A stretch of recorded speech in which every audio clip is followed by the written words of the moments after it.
बिहारमधील मुंगेर जिल्ह्यातून समोर आलेली ही घटना केवळ धक्कादायकच नाही, तर मानवी नातेसंबंधांना काळिमा फासणारी आहे.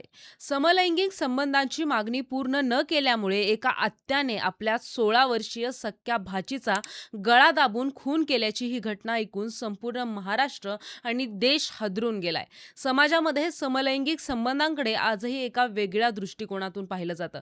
मात्र अशा विकृत मानसिकतेतून जेव्हा रक्ताच्या नात्याची हत्या होते, तेव्हा समाजाच्या नैतिकतेवर मोठं प्रश्नचिन्ह निर्माण होतं. ही घटना केवळ एका हत्येपुरती मर्यादित नसून त्यामागे दडलेले एक मोठे रॅकेट आणि एका महिलेची भयानक गुन्हेगारी पार्श्वभूमी आता हळूहळू उघड होत आहे. तर ही घटना नेमकी काय आहे हे पाहण्याआधी चॅनलला सबस्क्राईब करा आणि व्हिडिओ शेवटपर्यंत नक्की बघा.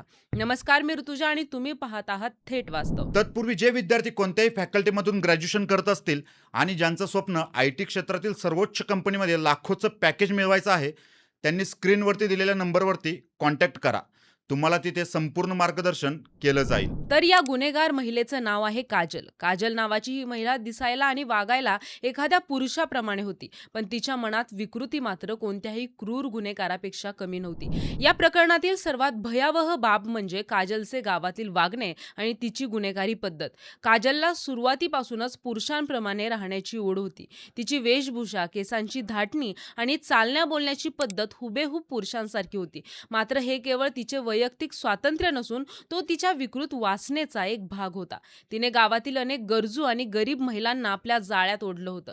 काजल केवळ शरीर सुखाची हाव धरून नव्हती, तर ती महिलांच्या आर्थिक परिस्थितीचा गैरफायदा घेत असे. गावातील महिलांना कर्ज मिळवून देणे, आर्थिक मदत करणे किंवा पैशाचं आमिष दाखवून ती त्यांना आपल्या घरी बोलवायची आणि त्यानंतर त्यांना समलैंगिक संबंधांसाठी मजबूर करायची. जर एखाद्या महिलेने तिला विरोध केला तर ती त्यांना धमकावणे किंवा त्यांच्या खाजगी आयुष्यात हस्तक्षेप करणे असे प्रकार करत असे. मृत 16 वर्षीय मुलगी ही काजलची सख्खी भाची होती. आपल्या आत्यावर विश्वास ठेवून ही मुलगी तिच्या संपर्कात होती. मात्र काजलच्या नजरेत आपल्या भाचीबद्दल कोणतंही पवित्र प्रेम नव्हतं. उलट ती आपल्या भाचीलाही आपल्या वासनेचे शिकार बनवू पाहत होती. घटनेच्या दिवशी काजलने आपल्या भाचीसमोर समलैंगिक संबंध ठेवण्याचा प्रस्ताव मांडला. एका किशोरवयीन मुलीसाठी ही मागणी अत्यंत घृणास्पद आणि धक्कादायक होती. तिने तात्काळ आपल्या आत्याला कडाडून विरोध केला आणि तिथून निघून जाण्याचा प्रयत्न केला. मात्र रागाच्या भरात असलेल्या काजलने आपली सतसत विवेकबुद्धी गमावली होती. तिने आपल्या भाचीला दिलेला नकार सहन झाला नाही. ज्या भाचीने तिला प्रेमाने आत्या म्हटले, त्याच भाचीचा गळा दाबताना काजलचे हात कापले सुद्धा नाहीत. तिने निर्घृणपणे त्या मुलीचा जीव घेतला आणि घटनास्थळावरून पळ काढला. या घटनेनंतर गावात प्रचंड दहशतीचं वातावरण पसरलं आहे. ग्रामस्थांनी दिलेल्या माहितीनुसार काजलची दहशत इतकी होती की अनेक महिला तिच्या विरोधात बोलण्यास सुद्धा घाबरत होत्या. गावातील माजी सरपंचांनी आणि मृत मुलीच्या चुलत भावाने आता काजलला फाशीची शिक्षा व्हावी अशी मागणी केली आहे. काजलने केवळ एका मुलीची हत्या केली नसून गावातील अनेक घरांची अब्रू वेशीवर टांगली आहे. आर्थिक दुर्बलतेचा फायदा घेऊन तिने जे सेक्स रॅकेट किंवा एक प्रकारचे छळवणुकीचे चक्र चालवले होते, त्याकडे आता पोलीस गांभीर्याने पाहत आहेत. पोलिसांनी काजलला ताब्यात घेतलं तेव्हा तिने सुरुवातीला उडवाउडवीची उत्तरे दिली. मात्र पोलीस खाक्या दाखवतच तिने आपला गुन्हा कबूल केला. बिहार पोलिसांनी या प्रकरणाचा तपास करताना अनेक महत्त्वाचे धागेदोरे हाती घेतले आहेत.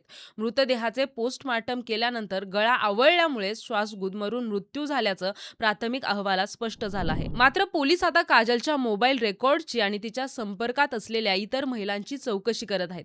या प्रकरणामागे केवळ काजल आहे की तिला अजून कोणी साथ देतंय याचाही शोध घेतला जात आहे. समाजात वावरताना अशी विकृत माणसे आपल्या आजूबाजूला असू शकतात, हे या घटनेवरून पुन्हा एकदा सिद्ध झालंय. एका अल्पवयीन मुलीचा अशा प्रकारे बळी जाणं ही यंत्रणेची आणि समाजाची हार आहे.